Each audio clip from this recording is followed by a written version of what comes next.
Okay, so we're live on Facebook. I'm going to play the intro so we can let people come in since we're late. Cool. Just takes about a minute and a half.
All right, I don't know what the hell's going on, but the Schumann resonance went off yesterday, and I'm watching myself lag. I feel it look like I'm in one of those Japanese karate movies. But welcome everybody to the first show of the day. We got 3, I think, lined up today. What's today? Friday. I don't have the book here, but we got 3. I know that. And so the first one we've got is Paul Hanrieder, dear old friend, beloved brother, who it's just funny watching the Japanese karate thing happening. Da, da, da, da. So yeah, man, this is it's good to see you again. Good to see you. Thanks for coming in, and I'm glad you figured out don't write me, write her. She's got the reins. Yeah. Yeah. I can't even think. I try to answer some messages, but it just doesn't work. But yeah, I'm glad you're here. It's been yeah, I remember a year ago. Man, so much has happened in the last year. And let me just say too that I'm just like, I had to take a shower, I had to do some breathing, I had to, drink some coffee. And man, I woke up at 4 a.m. yesterday, and somebody put a post out after I got up, after I was up for a while. And because I was up till like 6, and then I got up like at 8:30 or not. No, I think it was later than that. But anyway, they said 8 o'clock my time, that 4 hours earlier, here's a shot of the Schumann resonance, and it was like 170. And I don't understand all those numbers, but that sounds like a big number to me. And then yesterday was kind of up and down, whatever. I haven't really had a lot of highs and lows. And this isn't a low, but I woke up this morning and feeling like, sadness, this lump in my throat from between the thymus and the throat. And I know this has got to be some collective stuff going on. I saw you put out a post a couple of weeks ago that was straight from the heart, as usual with you. And I don't know how you feeling today. I guess I'd have to say the same. There's just these waves of, I don't know, there's a bunch of divine masculine feminine stuff playing through me. It's driving me nuts. And I don't know what's the past, and I don't know what's the future, and where I got to stand in my integrity, and kind of ask some hard questions, and kind of stand in questioning sometimes of women and other stuff. I really don't quite know where we fit just right now, but trying to let's use this as an exercise, whatever it is, because as the individual goes, so goes the collective. One of the things that Morgan and I just had a quick chat before I jumped in the shower, because I walked in, I saw her this morning. We just kind of said hey, and then I went into the RV, and I was just like, I got to be alone. But then we talked real quick before I went in the shower, We kind of compared notes from last night because we kind of did our own thing last night in the ethers, but we didn't. But I mean, we did. And it was like, you know, let me see if I can explain it, but it was like, okay, so we've spent a lot of this time pulling people up in front of us that quote unquote hurt us and integrating that and developing a oneness, equilateral, you know, kind of connection.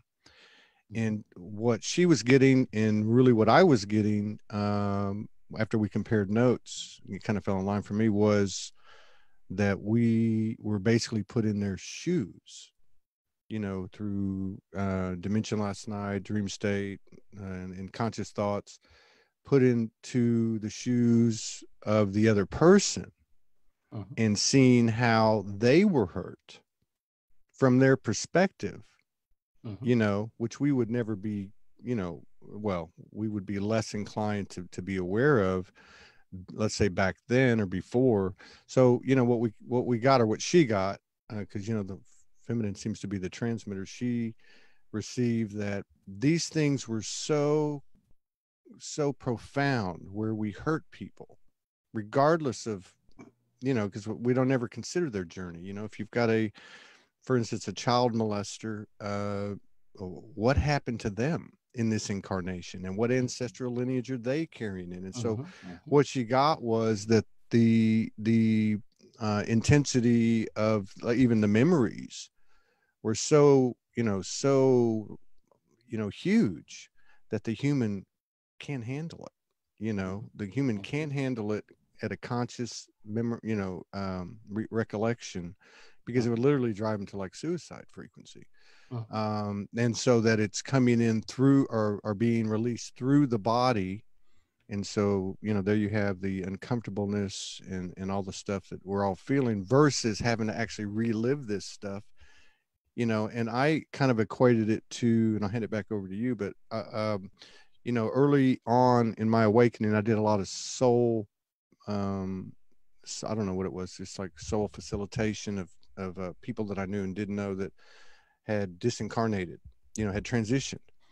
And one of the things that I was shown was like when we get to that point in the past where we actually have what we call a physical death, that so we're not actually getting those type of thoughts that I was talking about in this realm, and because we're not passing now, we're going through the same thing we go through in what we call the afterlife.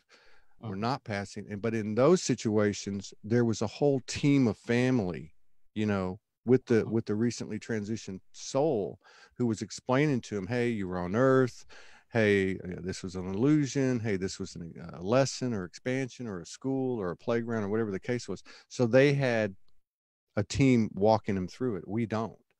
So having to do it alone, that's a tremendous amount of stuff to process, and we can't do it, you know, by pure recollection or memories, reliving it, because we don't have the, you know, enough of an awareness or frequency to be able to handle it, because we still have a lot of human aspects. So I don't know. Back to you. Well, I'll comment on that. One of the things that I sent Morgan that kind of instituted this was I kind of wrote up this paper that was community as a tool for rapid spiritual awakening. I think that's something that really needs to come right now. And what you're talking about is people have these massive lineage things and they're trying to deal with them and it's overwhelming them, and they're just have no idea. They're completely debilitated and they're completely like just wiped out, and emotion coming out and all this kind of stuff. And there's no place in this world yet that's collecting these people. There's things like Soulogy and other things where people are talking about it, but we don't have, like, people will talk on the posts and make their comments and that kind of stuff, but we need a kind of like a community gathering place where people can come together and meet other people that are going through those same things. And then you give them a set of tools. And that's what I'm trying to build, is a set of tools which are, they're really simple. It's teaching people to be self-responsible, and self-responsible goes really deep. You have to kind of acknowledge that you're an energetic being. You're coming here for learning and teaching and broadening and collective. And there's so many people in this world that are deeply in their victim of their trauma, and they have no accountability back to the fact that they chose this, whether Yeah. they like it or not, and they really don't want to state it. The only place that you can call a person out and actively hold them in that is in a community. You can't do it with friends because you'll break up and things will be bad, but in a community where there's a set of standards and a bunch of people hold everybody to a level of consciousness. You said the vibration isn't always there and all this kind of stuff. This is what's needed, is these melting pots and catching pots of people that when somebody's in their victim and they're like, all these things and people are bad and all this kind of stuff, and you kind of hold them accountable and you say, okay, well, where's your part in that? Why did that happen? Why is it happening for you, for your learning? But most people aren't guided back to that idea of their learning through this bad thing that's happening to them. And at some point in the future, they'll realize that it's magical. It was there to guide them and burn them right to the ground so that they could eventually see themselves in a whole new light. So, Yeah. And, yeah, that's a good point. And I do think that there's gatherings occurring, people have been talking about it, but there are gatherings occurring in 2020. I think some of what you're describing, the energy of what you're describing is occurring when people come together in the flesh because of the added frequency of being in the same physical, space. Absolutely. But I think energetically, these things that you're describing actually happen in many cases, because I've witnessed it without being said. So we walk into a space and there's 3 or 4 people and you meet them, and it doesn't matter who it is, but somebody's light's like illuminating another person's, and it brings out shadow, and then they start to look at it. So at a higher level, we're arranging these things and setting these things up so we can actually deal with them. What you're talking about is actually speaking these things. And I think that, it's such a quickly changing set of parameters or available frequencies or understanding or whatever you want to call it. Like every day is just a new day. Everything that happened before doesn't even matter anymore. And I guess what I'm saying is that, first and foremost, whatever we're receiving, whatever we're feeling is first and foremost, it's meant for us, at least from my opinion. And then secondly, I think part of what you said, I totally agree with. I totally agree with the need for verbalization. I say the need, the consideration of verbalization. This is a path that we've had in the past, in quote unquote calling someone out. But as I've been told, going back 8-9 years ago, is whatever you do when you operate from here out, do your best to not do anything that's been done before. But if I look at what you just said, I can see having these conversations, and as opposed to saying, hey, I'm calling you out, because we still evidently got enough shadow that we might get offended and start projecting or go into defense. But to actually say, hey, you know what? This is what's going on with me. I'm having these memories of my first wife where I'm talking experience. to, Absolutely. I'm talking to her and I'm telling her I'm sorry, and blah blah blah, whatever, or whatever the case is, and it kind of hurts. Morgan talked about the pain body this morning, and this is a very physical thing, and I think that's this is new territory. So I think we need to give each other, everybody gives a pat on the back.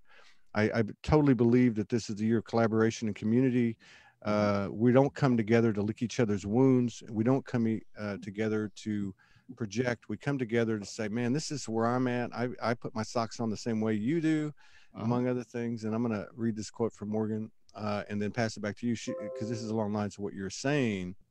Taking responsibility for the pain we have consciously and unconsciously inflicted on other selves, releasing from the body, mental and emotional bodies without having to visit all the stories of this energy.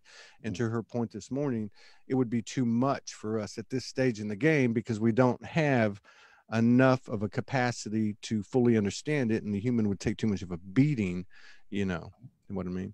Go ahead. Did you listen to Amanda Lawrence's post she did yesterday about the small mind? Mm-mm. It was pretty cool, but it was basically saying we are moving to this point of neutrality so that we, as the human, release our small mind, which is the old operating system that interacted with 3D or 4D or whatever.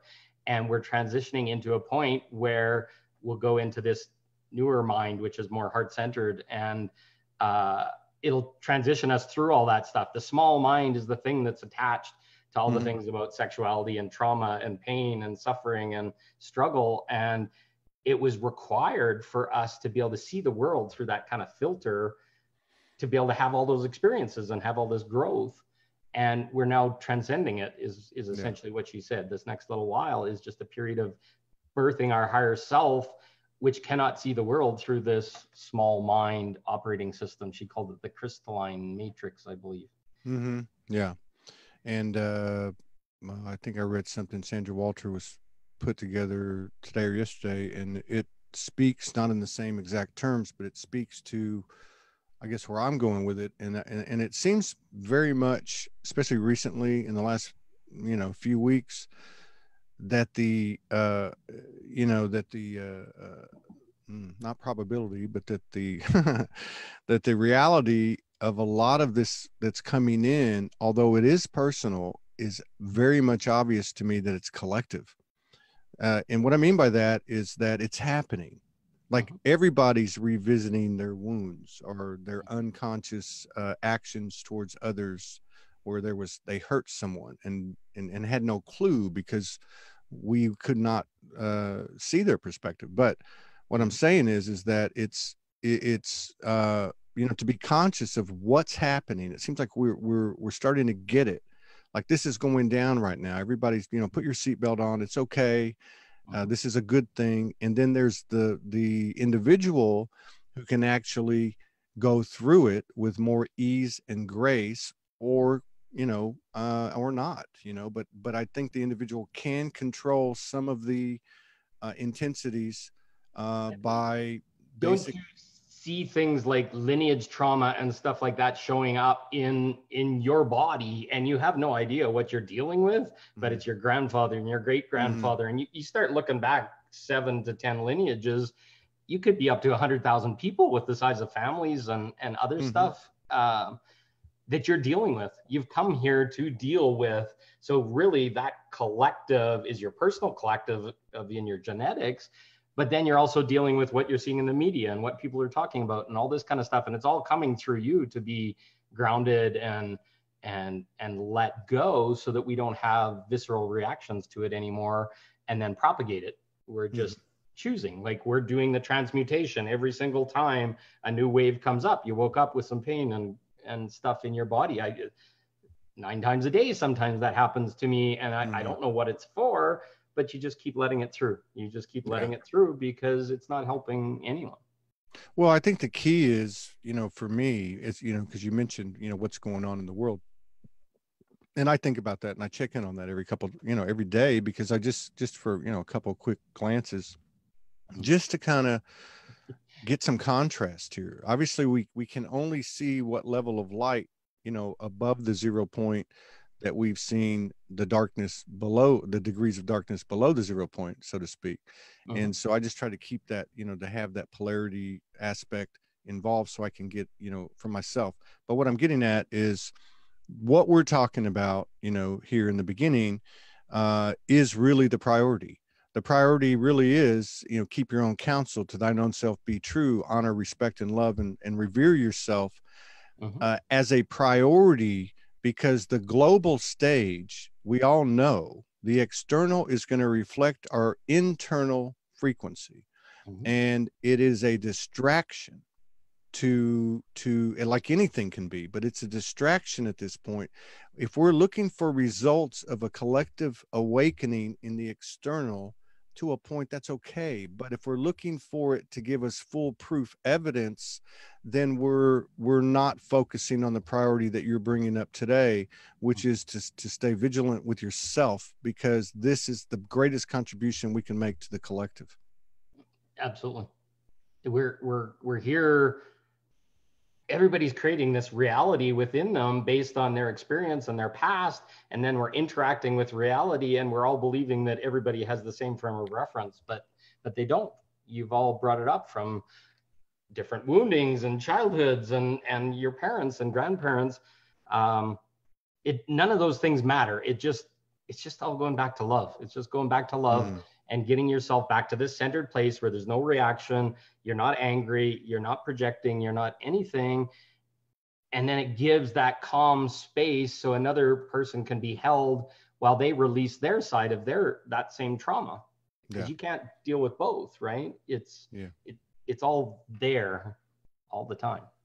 Well, and it's interesting too, because we've all started, we've all learned to understand that the stories don't matter. My story is worse than your story, and and da da da da, and that this beautiful design that we created, the Matrix, accentuates differences and accentuates victimhood. But it's an interesting thing. We occasionally watch movies or a series. A series. We watch Outlander. We watch Game of Thrones. We started watching The Tudors. And it's about King Henry VIII, right? And that whole period leading up into the Elizabethan age. So I'm watching this thing, and I'm an old history buff, so I'm like, oh, this is kind of interesting.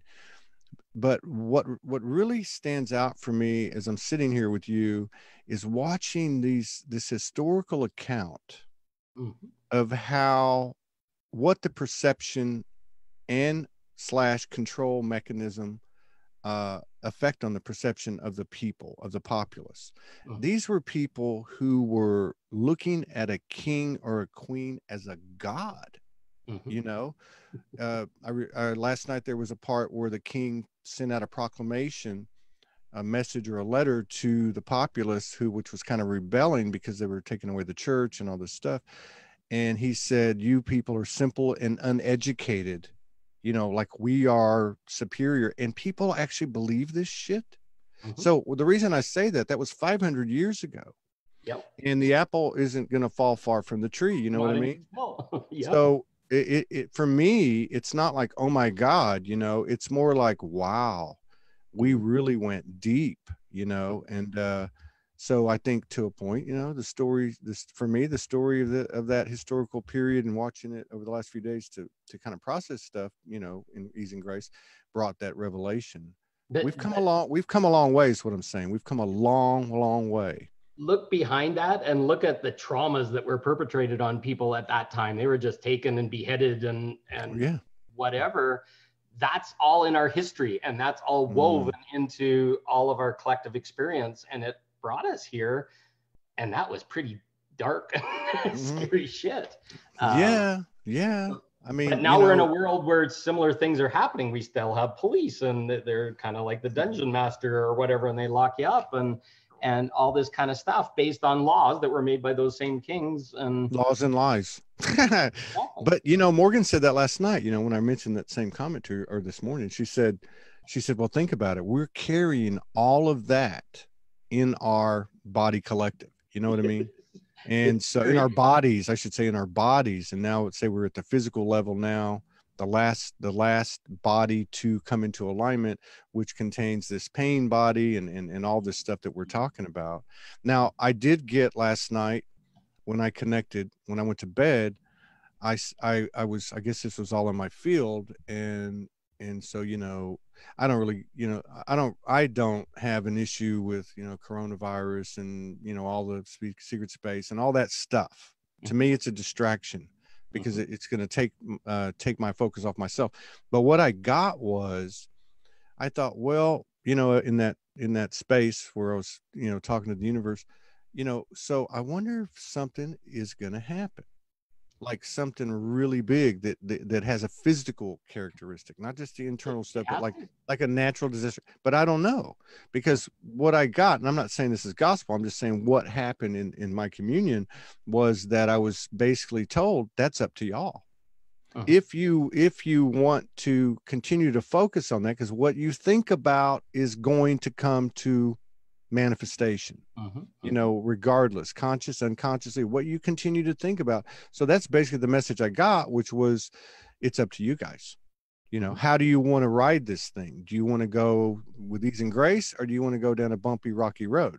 You know? Absolutely. But look at the things that you're talking about. If you wanted to make a massive change in the world, would somebody create something like a coronavirus, and you can hear all the background where it was scripted and it was done up and all this kind of stuff, but it's basically shut down the entire Chinese electronics industry right now because of that. That has huge ripple effects that are going Yeah. into the world. And it doesn't have to be from fear or whatever, but it's the seeds of change that are Yeah. being done supposedly for control, but it's actually going to end up changing the world.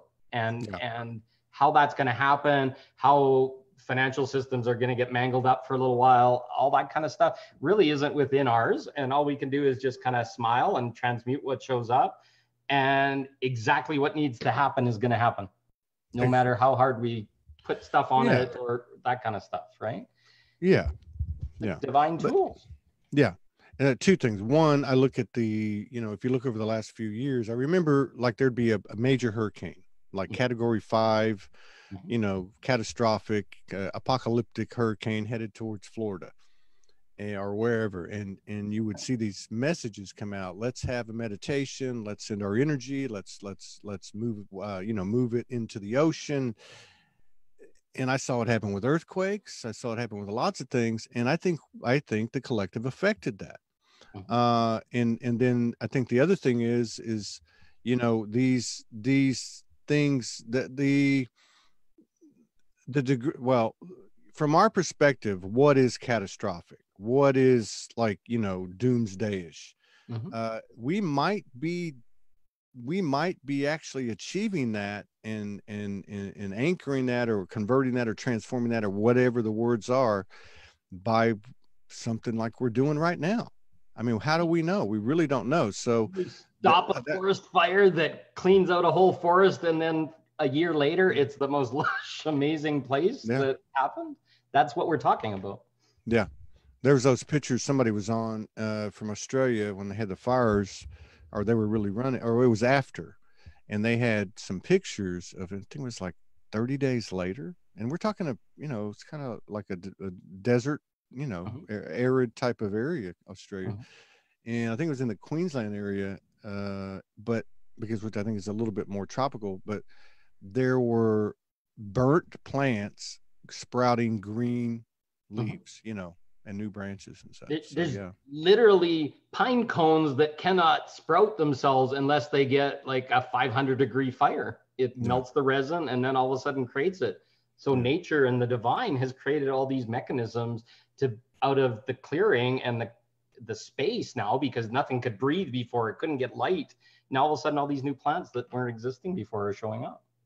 yeah. And then there's the other side of it. So on one side you have the catastrophic, you know, the apocalyptic, the huge fires and the hurricanes and the tsunamis and whatever. On the other side, you have things such as, and I'm not throwing rocks at anyone, I'm just trying to make a point, Yeah. QAnon, the Trump bandwagon or the Sanders bandwagon or the anti-QAnon bandwagon, whatever the bandwagon is, the Mhm. savior mentality Mhm. versus the catastrophic, the other side's the savior mentality. If we giving to one is like giving to the other. Mhm. You know, if you go all in for salvation over here, oh, the ascension's here, we're going to be okay. The the white hats are in the government. They're going to send everybody to prison. Then everything's going to be okay. Well, wait a minute. Who controls the narrative? Mhm. Who's controlled the narrative?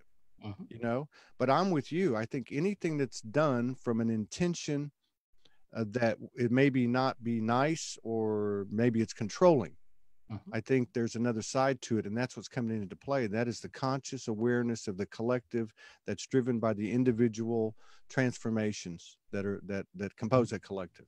Mhm.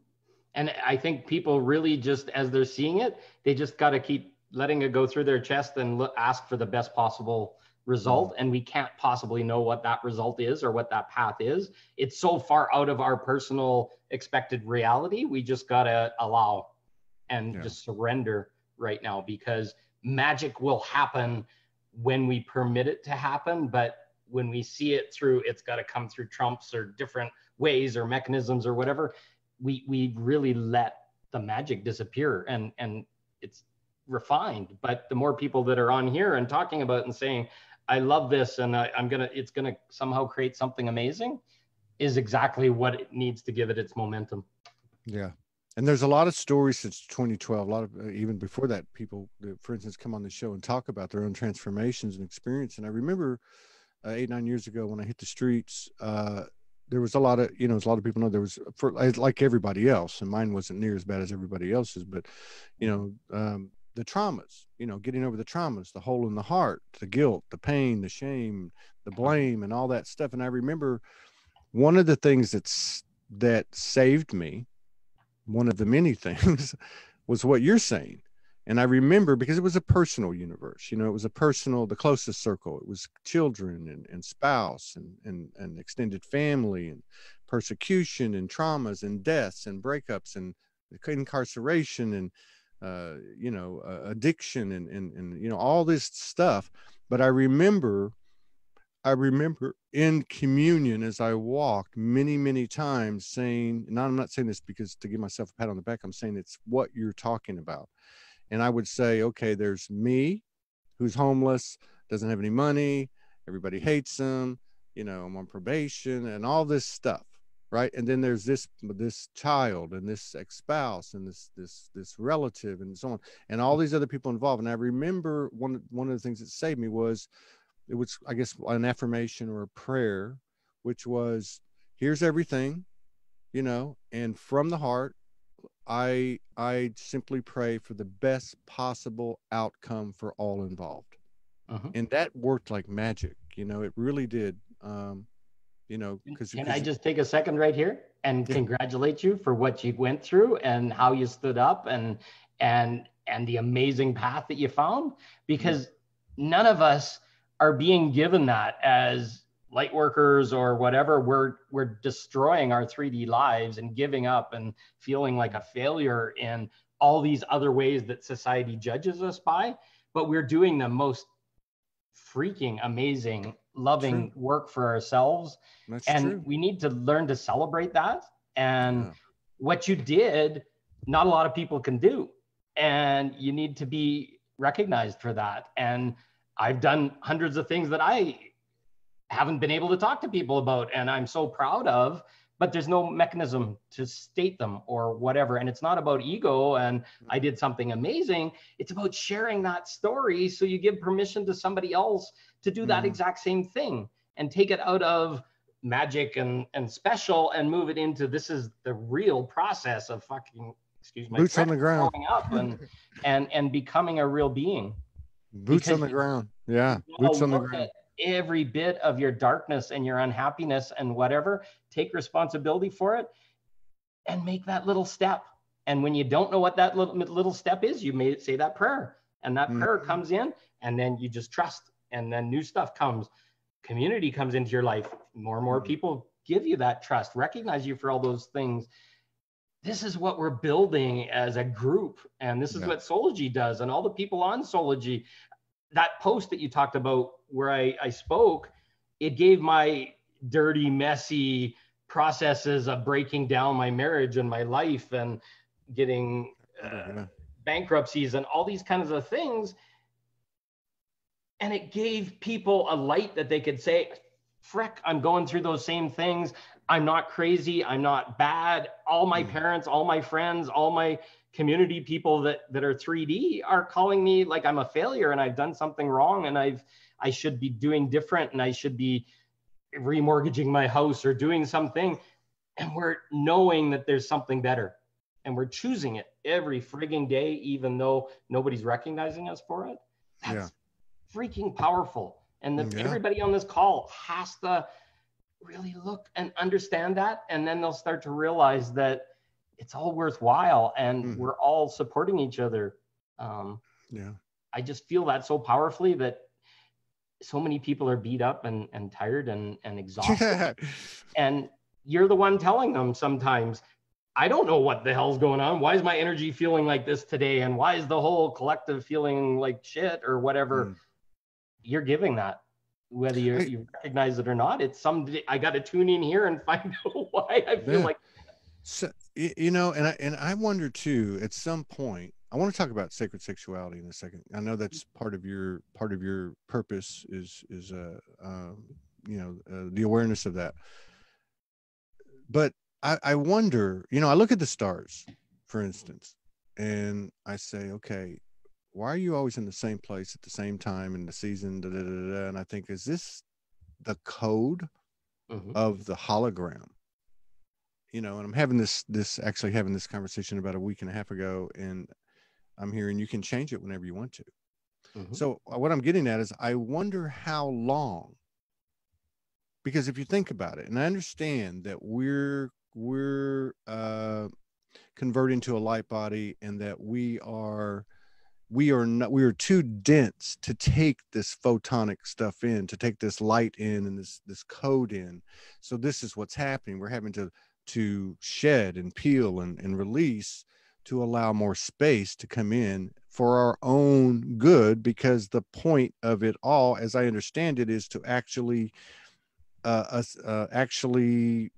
get to a point which has only occurred prior, when we physically transition, but to actually do it without actually going through physical death. Now, so I often wonder, when are we going to get to the point where we're not affected by Mercury retrograde? Is Mercury retrograde, if I'm a god, and Mercury retrograde is part of me? It doesn't have power over me. This is how, this is what I look at with the programming thing. People talking about coronavirus, people talking about other things like chemtrails or metals in the body, or GMOs. Everything that we're talking about, even the suggestion that Mercury retrograde has some kind of power over me, is a program. That people talk about the spell. Words are a spell. Okay. Some programming has a physical manifestation, such as a GMO, such as an implant, or whatever the case is. But it doesn't change the fact, in my opinion, that energy is energy, and just the most powerful weapon that we have.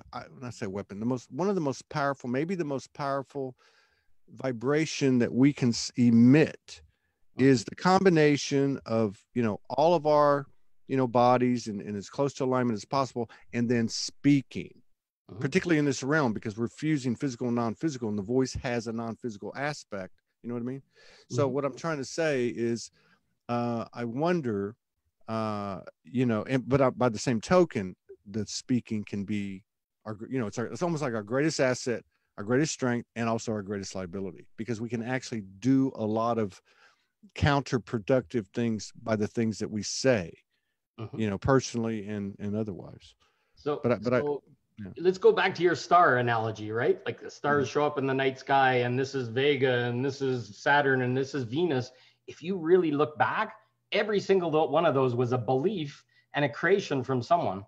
Like there was a dot in the sky, but somebody that was an astronomer called it Venus. And then that's a shared belief that continued on. Same with astrology and all these kind of things. People did a lot of work in the past, and they said, this is the patterns, and some of it was channeled, and all this kind of stuff to help support processes going forward. And we're now getting very reliant on those things. And I think we're at a point where we need to step out of those things and become much more unlimited in how we see the things, and that they're absolute, and turn them into variable and changeable. And the minute that happens, that's when the magic starts to happen in our reality. But it has to happen in each one of ours, because you have to break down the idea of stars and just come up with something else, or whatever. We're in this galactics and all these kind of things, and who knows what names really match to what's out there, and all this kind of stuff. The whole world is just a process. If you look at us perfecting and creating and designing and building, that's the whole process of divinity splitting itself and Yeah. living all possibility. Yeah. And in that possibility, oh, somebody made a cell phone, somebody made a tablet, somebody made the internet, somebody made all these kind of things. And then eventually it all caught on based on that one person's belief. So look how powerful that is. That was one person that started with that idea. More and more people grew on, and now all of a sudden it's something that affects everyone. So Yeah. that's how simple anything that we bring up in our life purpose, the way we work, the thoughts we're exchanging is making a change in the collective by every single one of the people listening to this, and maybe having a new inspiration. Yeah. Well, and I look at everything external as me, right? I mean, everything external is us. It's all the same thing, Mhm. and so the stars, because even if I look at that show last night, and even, years ago, read lots of books, many books, but on history, but last night, the people or the king or the queen or whatever Mhm. consulting astrologers. So it's been with us, A long and even if you look at the Dogon tribe and their into or their information that's passed down for 50,000 years regarding time. Pleiades, Orion, and it's all there. But I see it as more like uh this is where you came from, like clues. Somebody put up symbols and semantics, and these are clues to your identity Mhm. and even the history, like for instance what I was discussing about the tutors, even the history. This is so we can discover it's like a cookie crumb trail back to us, Mhm. but in the composition of it, there's still a lot of story, Mhm. which was important. I think it's important for us to know enough of it to know, oh, this is how this went down. But at some point, and I think we're at that point now, we don't need any more information. There's Mhm. enough information, at least for this crowd, this communities like this. We've had enough information. We know who we are, what we are, and what we're a part of. Is that doubting Thomas in our head going to go away? Probably not. There's something that's part of the equation, but can we start to make new choices to include, am I or am I not going to be affected by a full moon, or a suggested, a comment that through the power of suggestion that carries the same type of element of fear programming, and keeping in mind that everything carries both, because I can look at it half full, half empty. So it's interesting. Sacred sexuality is one of Okay. your fortes, Mhm. and I'm just going to tell you. Let's talk about this. So, obviously, I'm in a divine union. We've had sacred sexual experiences. They look nothing like, 3D sex. I've often said, most of the time, doesn't look anything like it. Mhm. When it does look like it, you could take a picture and it might look like it, but if you took a video, it would look nothing like it. Mhm. And what I'm going with this is we've gone through a whole evolution. I can't believe that we're the only ones. In fact, I've talked to people, so we're not.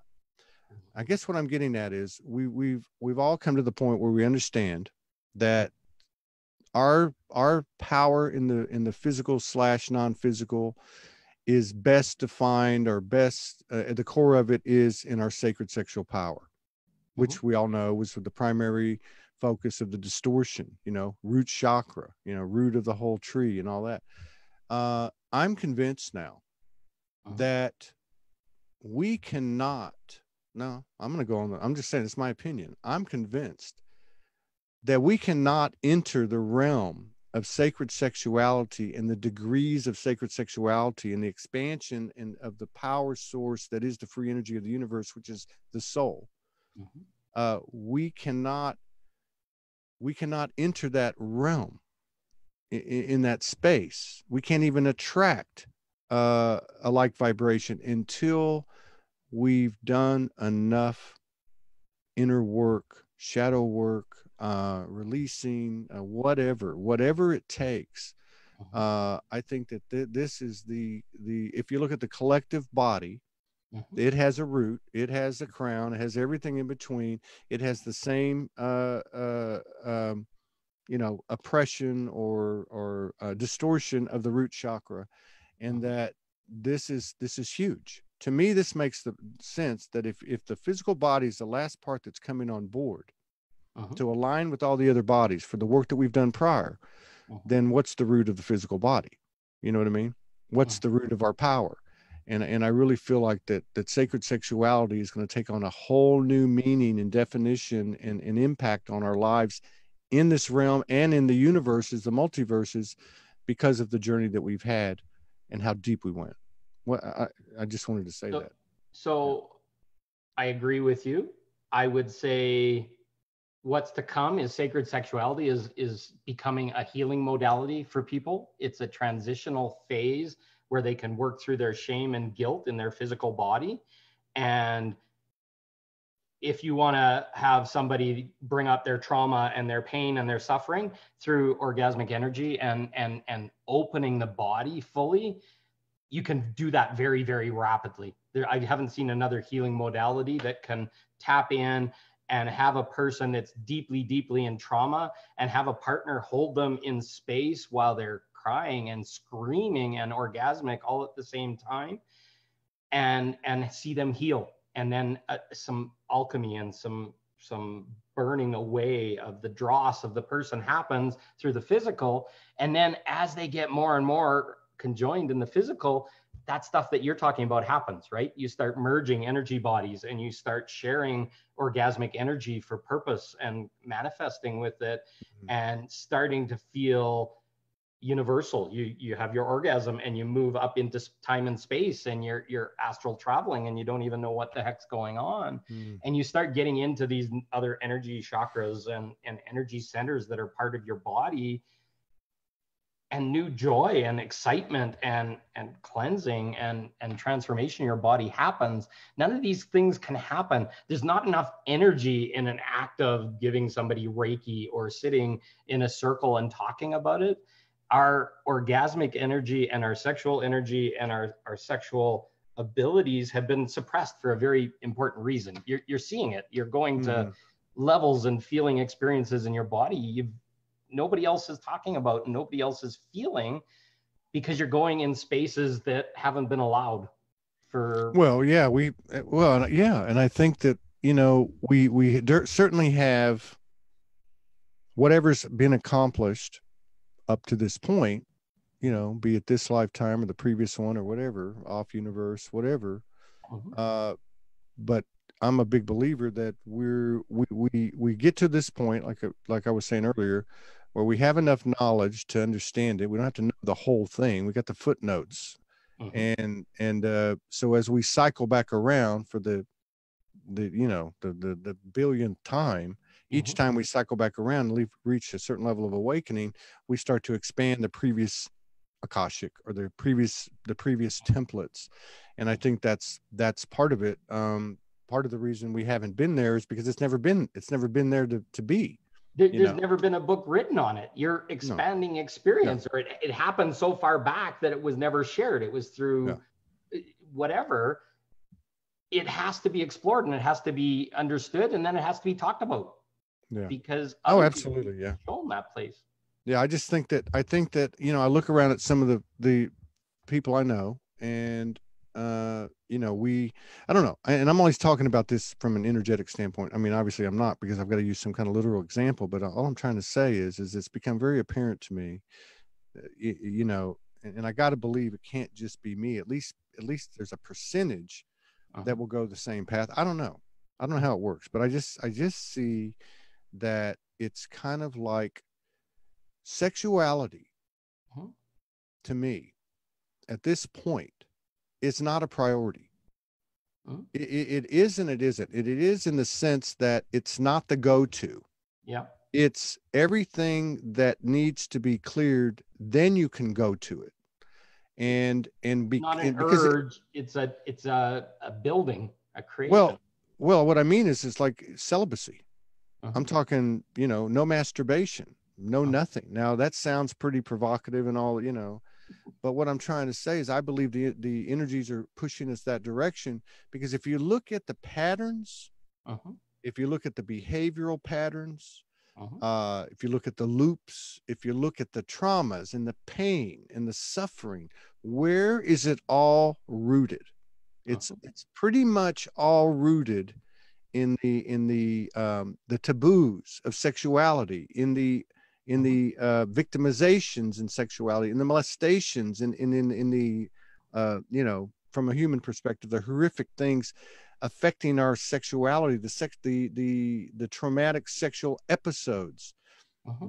that care. And so we're talking about the events and Uh-huh. then the pattern behavior that occurs from the event that we've been totally unconscious of. I think the universal energies that are here now are supporting us to clear all the stuff so we can get to the core of Uh-huh. our power, Uh-huh. and at this point the core of our blockage. You know what I mean? Does that make sense? That's just my opinion. Makes sense. And I agree with you. I feel sexuality, the way it's engaged now, is too patterned. We have to find a way to get back to our innocence as adults. I'm not speaking of innocence as having sexuality with children, around sexuality, entering into connection with the person with no goals or achievements or whatever, just from what our heart desires and what our bodies are pulling, and allowing that to happen, and then having that experience in its most virgin or basic sacred form. Because I don't think a lot of sexuality is being had from a sacred space. It's from a urge and porn and all these other things are all mixed in. But if we can get people going back to themselves as a way of self-love, of honoring yourself, of worshiping your temple, and all this kind of stuff, and shifting it away from, oh, it's dirty and I'm going to get hair on my palms or whatever from masturbation or whatever. That's the stuff that comes in and it spoils the beauty and sacredness of sexuality. And if we can just get a lot of what I teach people is to go back and start learning to self-pleasure themselves. Have a date, go in the bathtub, and afterwards just pretend you're your lover, and just in that beautiful innocent space of loving yourself. And when if I look if I everything, look I agree. If I look back to, because I mean, it is a solitary trip. I am just me, but I'm everything. once But you can perfect that, then it goes to your partner. It's a key starting point. Keep going. if I look back now, I think men are different than women for the most part. For the most part, if I go back to when I discovered myself, which would have been, sexually, which would have been, 13 years old or something, 12 years old. And I discovered the orgasm, and I discovered Penthouse magazine, and I discovered, my hormones kicked in. The orgasm became a daily affair, at least a daily focus. And there you go with the pattern behavior, right? And There it you literally go. So we're becomes an talking, addiction. Keep going. well, yeah. Well, yes. But what I'm saying is that, I guess what I'm saying is, if I use myself as an example, I've got to a point where I know, like everything else in this journey, in this particular journey on Earth, the physical and the non-physical will merge. Polarities will merge. Okay. So there's no doubt in my mind that what lies ahead of us in terms of intimacy, for instance, with Morgan and I, as an example, is mind-blowing. It's way beyond anything. It's not just etheric. It's not just non-physical. It's physical. It's going to come together, all of these frequencies in one. But in between, and I say this as individual, so as a collective, my opinion, in between, there is a reset. She talked about this for a year or two, and I was like, and I've talked to a lot of people about it, but I'm really starting to get it. It has nothing to do with sex. It has to do with our transition, our conversion to the light body, our conversion back to our natural state. It has to do, look, we have detached. And when I say we, I'm talking about all of us. We have learned the power of detaching, the power of staying in pure love, but detaching from good things, from quote unquote bad things. What's the last thing that we want to let go of? The last thing we want to let go of is the traditional sexual expectations and performance and norm. When I was in marriages, in the 2 marriages I had before Morgan, every single night my head was, where am I going to get laid tonight?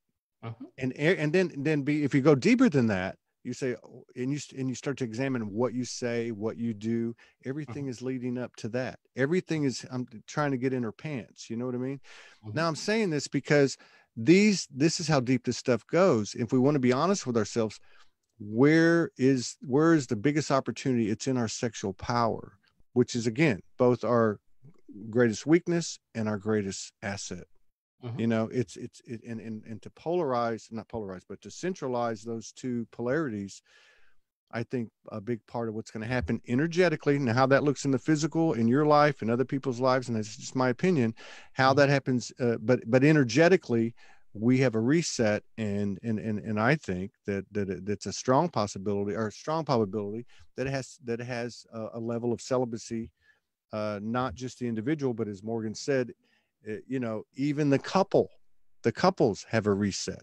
The couples have a celibacy thing. If you're, because those patterns are so deep, Well, the root is addiction. You had the addiction as a child, masturbating and this kind of stuff, and then you went through, and then you dated and had these women in your life, and you got really accustomed to that hit, that dopamine hit, and all these beautiful, amazing things that come into your brain.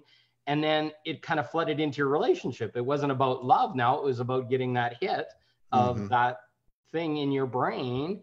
And then the woman didn't feel understood or revered. It was just you trying to get off inside of her, and it wasn't about her. And so now we got to make that shift inside of us, figure out what we're wanting. Are we doing this from addiction? Are we doing this from longing and wanting? And then starting to talk to women. And I need your opinion on this, because this is something that's been showing up, but I really think there's this filter that's been inserted between the masculine and the feminine, where we're not hearing each other in any way, shape, or form. I don't know what's caused it, but it's just like the wires are crossed and they're encrypted or something, because women complain we don't listen to them, but we do listen all the time, and we hear them. But what we hear is a bunch of emotional things that we can't process in the same way as a man. And then we try and fix, and we get all these things. Yeah. And there's this massive struggle going on, and I don't know what to do in my world. You know what? I'm not a practitioner. I think we all have that ability. I admire the fact that you're willing to, and I admire anybody that's willing to put it out there, win, lose, or draw. I mean, it's the highest level of potential, opportunity for the highest level activations that we can have beyond, I've said it many times. The first thing I'll say is I've led a very full life, and so I've done a lot of things, and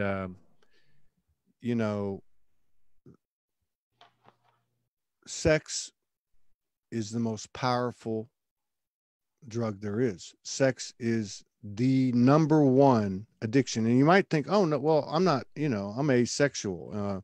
But no, the impact on the sexual part of the journey, the consequences of it, or the impression of it, or whatever, is and it could show up many different ways. You know what I mean? So having said that, now in regard to what you said, I think that, you're my friend, and I admire the hell out of you. And I'm going to be honest with you. uh, only from because I'm moved to do this, and again, I don't know if I'm right or wrong, but Mhm. the most important, and I will live by this one. The most important information we can receive Mhm. is what comes out of our mouth, True. whether we're talking about someone else or talking about ourselves. And it's Mhm. not necessarily the literal interpretation, it's why are you saying it? Mhm. So, my first take on what you just said is replace replace the word we, Mhm. men, with Okay. I, with I. Absolutely. I Mhm. have, in other words, you said they don't understand us. They don't understand me.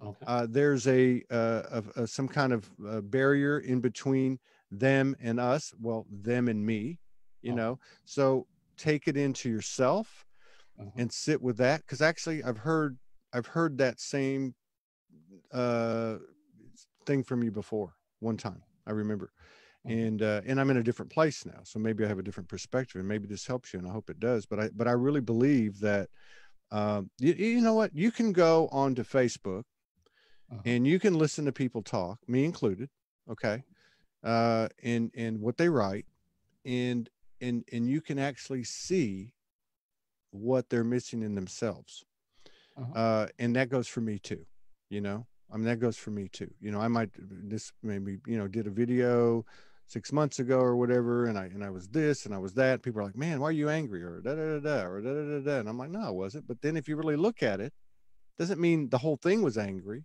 It doesn't mean the whole thing with what you're saying is about only you, or ultimately everything is. But I mean, in other words, the how much of a factor is the reality that whatever. But what I'm trying to say is that we can learn a lot from what we're saying, Mhm. regardless of who we're speaking about. And I think in this case, it's a big one for you. I mean, it's a big one for a lot of people. Okay. Obviously, the last set of polarities to integrate is going to be masculine and feminine.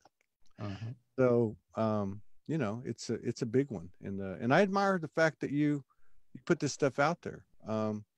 I would say that is another way of saying too. Now, this applies to everyone, I believe. We're coming out of a codependent frequency. Mhm. If and you could use this as an example. If I speak to her, I expect this. Mhm. If I don't get this, then I'm perplexed, saying, "What's the problem?" Mhm. Uh, so the codependent frequency, part of the way that it works, I guess, is that the fact that we're even considering anyone else out there until we remove that or enough of that program in ourselves. It's a big one. It's a huge one. You mentioned Absolutely. community earlier. Yep. We can come together as a community, like what you were talking about. We can go sit in a circle, 12 of us, and do what you were talking about at the top of the show. But how many of us could do that yet? I mean, how many of us could actually go in there and not get into getting the the world's smallest violins out, and Mhm. and you know what I mean. Uh, Mhm. the community part is a lot of some people are starting to step forward with that, where you come together, everybody just brings what they have, Mhm. and I would say and that's kind of like a building type of thing, but using the same template of that, we all come together like you were talking about. Well, let me tell you where I'm coming from. I Mhm. don't want anything, I just need to say this. A lot of times when we just say something, it starts to lift. It happened to me this morning before I took the shower, and I told Morgan, "This is what happened. This is what happened." I'm like, "Oh my god, that big thing in my area here just went out." Mhm. So I don't know. But I agree with you. We're not making it up as we go. We're Mhm. creating it. I think making it up as we go is kind of a slight, but I mean we're creating this thing with whatever we've remembered, and um, The it's key of that community and all that kind of stuff is learning to be vulnerable and talk about what's present for us in a form that's not projecting. And sometimes you can get that reflection back that you might not get from yourself, because if it's in your shadow or other things, and if we can train a bunch of people, and it's not really hard, to just hold that space where, like you said, you're redirected back to the I versus the we, and that kind of stuff. That's what we all need, because we're all have our wounds and traumas, and I'll be the first to admit it. I'm working through my own. But if I we am can be too. vulnerable Everybody about it, here is. right? Go ahead. And you know, and we're made up of an infinite number of frequencies. There's things that you are more expanded on and elevated, and then there's things that vice versa, you know, so we can all learn. And you know, I'm a big believer in intentions, everything. Yeah, You know, if absolutely. my intention going to the circle of 12, you know, and all the other 11 are in shadow and projection, and I'm not, or vice versa. They're all, you know, where they need to be, and I'm the one projecting in shadow. My intention is gonna set the tone. My intention is not missed by the universe, and so I could go in there and act like a complete idiot and be the one person out of the 12 that's totally projecting in the shadow. But if my intention was to go there and to wholeheartedly grow and not have somebody pick me up and hold me up and validate me in a codependent frequency, you know, then I'm going to get the proper payoff. You know, I'm going to get ease and grace. I'm going to get, you know, In my expand. experience, when you share vulnerably like that, and it's done in a way from your own experience, 8 out of the 12 in that circle will be deeply physically affected by that sharing, and it'll have some resonance with themselves. Yeah. It's so crazily cool that level of vulnerability can enact a change in another person without them having to have ever said a word. And what is vulnerability but transparency? Absolutely. I think everybody ought to just get buck naked, put a camera on themselves, and say, "Here, look at me, look at my ass." Here.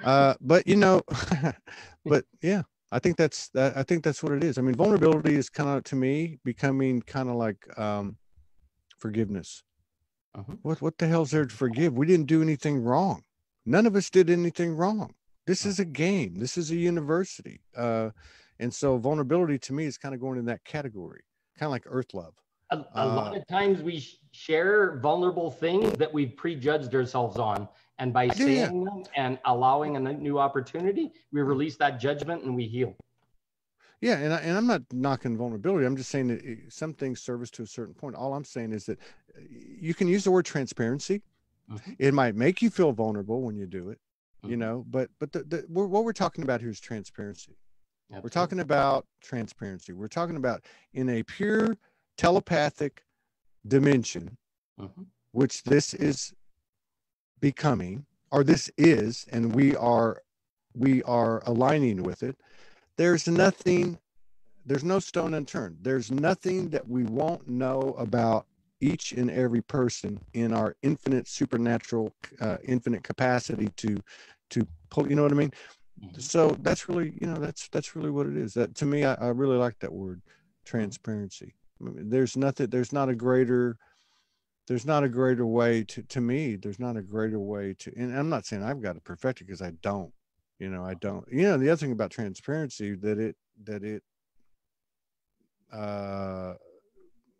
catalyzes transparency is, oh shit, I just forgot. We can't have the new world without transparency, is what I say. Transparency. What was it? There was another word that went with it. So transparency is a catalyst. Well, it's just a contagion. You know, I think that's what you see on online. This isn't what I would say, but you see people being transparent, like your post the other day. You know, it's a catalyst for honesty and truth, and all that. It's it is. And at some point, we get past the point of embarrassment and fear and all that stuff. See, all these words, I think, are going away. You know, I really do. I think they're all going away. And I'm with you. I think we've done a great job. I think the universe we're their darlings. We're the universal darlings at this point. And I think we're doing we've done a fantastic, incredible job, and we're reaping the rewards now. And it's going to occur in a physical realm, transformed into a non-physical realm. Without death, you know, without the physical without the norm, right? Mhm. This is exciting. So Awesome. I don't know if you got anything going on or anything you want to say, or anything you want to say before you head out. Just trying to get back. I'm trying to find a world where I can build that community and get people really vulnerable and allow them to be open. Some of the healing work you talked about, sacred sexuality, that kind of stuff, has a tendency to bring up a lot of trauma in people. And until we have that space that can really hold people safely, and there's a lot of strange after effects that I'm starting to find. I'm not 100% sure the world's completely ready for all the sacred sexuality yet, but as we build these communities, it's coming online. I've had to kind of scale back a little bit. You hear about me talking from the past, and I've got lots to teach, but there's a lot of people that it will trigger them and they'll project, and that's something in me I'm dealing with. But as we move forward in the world and we get this back to innocence and grace, sacred sexuality is going to be a massive part of everybody's life, whether it's with themselves personally or with their partner or whatever. And we just have to de-shame all that and get it back to a place where you can talk about it. It's nothing scary. It's nothing dirty, and magic. Well, if you think about it, transparency in intimacy is, and what I was going to say, well, it just came back to me because my beloved wife and partner and everything she is to me, she said transparency, authenticity, and presence. What came to me a minute ago was transparency is a catalyst for integrity. Because think about it, because if everybody knows what you're doing and thinking and saying, you know what I mean, or will know or whatever. I mean, transparency to me, it's either going to, well, you can't lie when you're transparent, right? You know what I mean? There's no, okay, this is a propaganda, a piece of propaganda. No. So transparency leads us to a higher degree of integrity, and integrity, not the old definition, the 5D-ish plus definition. Integrity is a frequency. It's authenticity, it's the foundation of the whole new reality is integrity. And it needs to be there. And you talked a little bit about intimacy and connection. We didn't talk about that earlier in the sexuality, but that's what's lacking in most people's sexuality in the 3D experience and in most marriages now, is the depth of intimacy, honesty, vulnerability, and connection. It's sex is more a place of getting off and feeling. Sex is a distraction. But it doesn't have to be. Sex is a distraction. That's why I say the reset, the celibacy frequency. The celibacy frequency may be physical celibacy in a person or a couple, but the frequency of celibacy, the erasure of sex being sexual energy, sexual frequency being a distraction. Jenny Smith, last comment, she says, she always has these quotes, man. She's got like she must have like an Akashic record of quotes. She says, when you can tell someone your truth, when you can show yourself to them, you stand in front of them and their response is, you're safe with me. That's intimacy.